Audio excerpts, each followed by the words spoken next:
ಗೋವುಗಳನ್ನ ಮಾರಾಟ ಮಾಡೋದಕ್ಕಂತ ಬಂದಿರುವಂತಹ ದಲ್ಲಾಳಿಗಳು.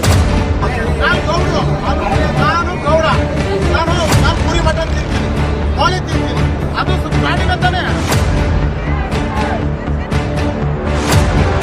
ರೈತ ಹಸುಗಳನ್ನ ಖರೀದಿ ಮಾಡೋ ಕಾರಣವೇನು? ಒಂದು ಹಾಲಿಗಾಗಿರ್ಬೋದು, ಬೆಣ್ಣೆ ಮೊಸರು ಯಾವುದಕ್ಕಾದ್ರೂ ಆಗಿರ್ಬೋದು ಇತ್ಯಾದಿ. ಎಲ್ಲರಿಗೂ ರೈತರಿಗೆ ಹೊಡ್ತಾ ಬೀಳ್ತಿರೋದು, ಎಕಡೆಯಿಂದ ಹೋದ್ರು ರೈತರಿಗೆ ಹೊಡ್ತಾ ಬೀಳ್ತಾರೆ. ಯಾವ ರೈತರು ಸಂತೆಯಲ್ಲಿ ಪ್ರತಿ ವಾರ ಹಸುಗಳನ್ನ ಗೋವುಗಳನ್ನ ಮಾರಾಟ ಮಾಡ್ಲಿಕ್ಕೆ ತರ್ತಾರೆ? ಗಾಂಧಿ ನೇರು ಮಾಡೋದು ಹಿಂದೂ ಮುಸ್ಲಿಂ ವಾಸ ಮಾಡಕ್ ಮಾಡಿರೋದು. ಕರ್ನಾಟಕ ಜನತೆ ನೋಡುತ್ತೆ ನಿಮ್ಮ ಓವರ್ ಐಡ್ರಾಮವನ್ನ.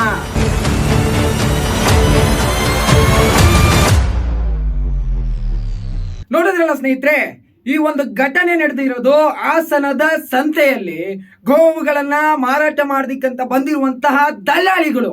ರೈತರು ಅಂತ ಏನು ಸೋಷಿಯಲ್ ಮೀಡಿಯಾಗಳಲ್ಲಿ, ನ್ಯೂಸ್ಗಳಲ್ಲಿ, ಹಾಸನದಲ್ಲಿ ಎಲ್ಲ ಕೂಡ ಹಬ್ಬಿಸ್ತಿದಾರಲ್ಲ, ಇಲ್ಲಿ ನಿಂತಿರುವಂತಹ ಓವರ್ ಡ್ರಾಮಾ ಮಾಡ್ತಿರುವಂತಹ, ಓವರ್ ಹೈಡ್ರಾಮಾ ಮಾಡ್ತಿರುವಂತಹ ಎಲ್ಲರೂ ಕೂಡ ದಲ್ಲಾಳಿಗಳು, ಮುಸಲ್ಮಾನರು. ಯಾಕೆ? ರೈತರ ಬಳಿ 10 ರೂಪಾಯಿಗೆ ಖರೀದಿ ಮಾಡಿ ದಲ್ಲಾಳಿಗಳು 100 ರೂಪಾಯಿಗೆ ಕಸಾಯಿಖಾನೆಗೆ ಕೊಟ್ಟು ವ್ಯಾಪಾರವನ್ನ ಮಾಡುವಂತ ದಲ್ಲಾಳಿಗಳಿಗೆ ಇವತ್ತು ಪುನೀತ್ ಕೆರೆಳ್ಳಿ ಅವರು ಹೇಟನ್ನ ಕೊಟ್ಟಿದ್ದಾರೆ. ಇಂತಹ ದಲ್ಲಾಳಿಗಳಿಗೆ ಪುನೀತ್ ಕೆರೆಳ್ಳಿ ಸರಿಯಾದಂತಹ ಹೊಡೆತವನ್ನ ಕೊಟ್ಟಿದ್ದಾರೆ. ಅದರಿಂದ ಈ ಓವರ್ ಡ್ರಾಮಾ ನಡೀತಾ ಇದೆ. ಯಾವ ರೈತರು ಸಂತೆಯಲ್ಲಿ ಪ್ರತಿ ವಾರ ಹಸುಗಳನ್ನ ಗೋವುಗಳನ್ನ ಮಾರಾಟ ಮಾಡ್ಲಿಕ್ಕೆ ತರ್ತಾರೆ? ಹಿಂದೂಗಳೇ, ನೀವೆಲ್ಲ ನೋಡ್ತಿರಲ್ಲ, ಪ್ರತಿ ವಾರ ರೈತ ಅದ್ಯಾವ ಗೋವುಗಳನ್ನ ಅದ್ಯಾವ ಹಸುಗಳನ್ನ ತಂದು ಮಾರಾಟ ಮಾಡ್ತಾರೆ. ರೈತ ಹಸುಗಳನ್ನ ಖರೀದಿ ಮಾಡೋ ಕಾರಣವೇನು? ಒಂದು ಹಾಲಿಗಾಗಿರ್ಬೋದು, ಬೆಣ್ಣೆ ಮೊಸರು ಯಾವುದಕ್ಕಾದ್ರೂ ಆಗಿರ್ಬೋದು ಇತ್ಯಾದಿ. ಹಸುಗಳನ್ನ ಖರೀದಿ ಮಾಡೋದು ಸಾಕಾಣಿಕೆಗೋಸ್ಕರ, ಮನೆ ಉಪಯೋಗಕ್ಕೋಸ್ಕರ ರೈತ ಬಂದು ಖರೀದಿ ಮಾಡೋದು. ಗೋವುಗಳನ್ನ ಕಸಾಯಿಖಾನೆಗೆ ಕೊಲ್ಲಲಿಕ್ಕೆ ಕೊಡ್ಲಿಕ್ಕೆ, ಕಡಿಲಿಕ್ಕೆ ಕೊಡ್ಲಿಕ್ಕಲ್ಲ.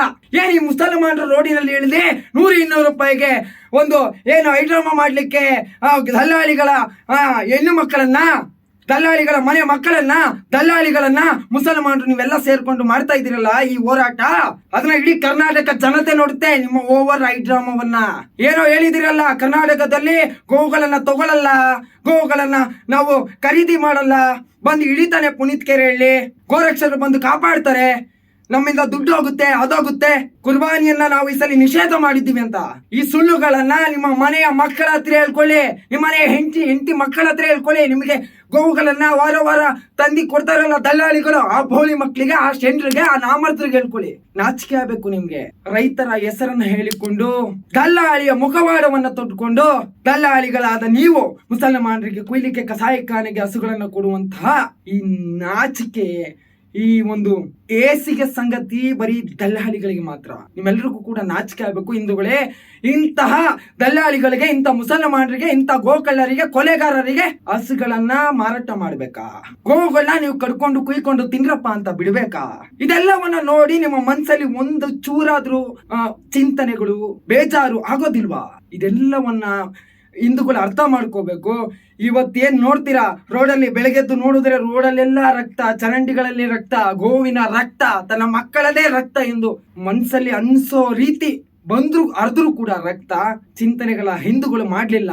ಇದೇ ರೀತಿ ಗೋವುಗಳನ್ನ ಕೊಲೆ ಮಾಡ್ಲಿಕ್ಕೆ, ಕೊಲ್ಲಲಿಕ್ಕೆ ಮುಸಲ್ಮಾನರಿಗೆ ಕೊಡ್ತಾನೆ ಹೋದ್ರೆ ಮುಂದೊಂದು ದಿನ ನಮ್ಮ ಮನೆಯ ಮಕ್ಕಳು ಕೂಡ, ನಮ್ಮ ಮನೆಯ ಫ್ಯಾಮಿಲಿ ಮೆಂಬರ್ಸ್ ಅಲ್ಲಿ ಎಲ್ಲರೂ ಕೂಡ ಇದೇ ರೀತಿ ಸಾಯ್ಬೇಕಾಗುತ್ತೆ. ಆ ರೀತಿ ಈಗ ಏನು ಗೋವುಗಳನ್ನ ಕೊಲ್ತಿದ್ದಾರೆ, ಮುಂದಿನ ದಿನಗಳಲ್ಲಿ ಮುಸಲ್ಮಾನರು ಹಿಂದೂಗಳನ್ನ ಹತ್ಯೆ ಮಾಡ್ತಾರೆ, ಹಿಂದೂ ಹೆಣ್ಣು ಮಕ್ಕಳನ್ನ ಕೇಳ್ತಾರೆ, ಹಿಂದೂ ಮಕ್ಕಳನ್ನ ಮಾಡ್ತಾ ಚುತ್ತಾ ಕತ್ತರಿಸಿ ಫಿಡ್ಸ್ ಗಳಲ್ಲಿ ಇಡ್ತಾರೆ.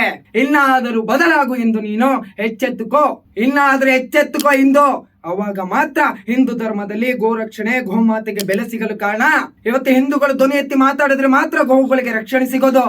ಇಲ್ಲ ಅಂದ್ರೆ ದುಡ್ಡಿನ ಹಾಸಕ್ಕೆ, ದುಡ್ಡಿನ ಆಮಿಷಕ್ಕೆ ಎಲ್ಲ ಅಧಿಕಾರಿಗಳು ಬಲಿಯಾಗಿದ್ದಾರೆ. ದುಡ್ಡಿನ ಅಧಿಕಾರಕ್ಕೆ, ದುಡ್ಡಿನ ಆಮಿಷಕ್ಕೆ ಎಲ್ಲ ಅಧಿಕಾರಿಗಳು ಕೂಡ ಅವರ ಮನೆಯ ಮಕ್ಕಳಾಗಿದ್ದಾರೆ.